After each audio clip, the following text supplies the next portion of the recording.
Dición Hueito. Retratos.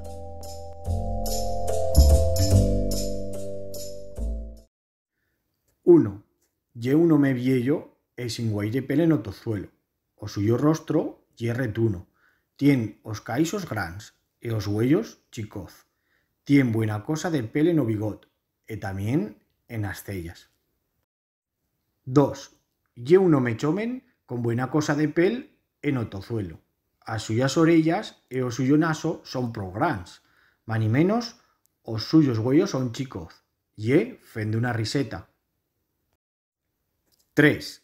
Ye una muller choven e ristolera. O suyo pel ye fosco e encargolao. O suyo rostro ye retuno.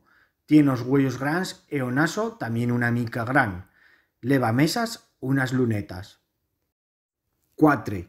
Ye una muller gran con rostro serioso. Tien buena cosa de pel, encara que lo leva curto. O suyo pel ye fosco. O suyo rostro ye retuno e tien una fren gran con bella corruca e uns huellos chicorrons. 5. Ye un mesache choven e serioso.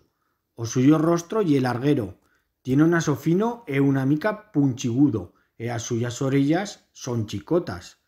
Tien muito pel que se estendilla por o suyo tozuelo e tamién por as suyas pulseras. 6. Ye una muller gran con rostro serioso. Leva o pel replegao en un moño baixo. As suyas orellas, o suyo naso e os suyos huellos son bien chicorrons. Va cotraciada con una chambra e un tricot. 7. Ye una mesacha choven e prou polida. Tien o rostro larguero con una variella fineta. Os suyos huellos son grans e as suyas cellas finas. O suyo pel ye fosco e lo leva replegao.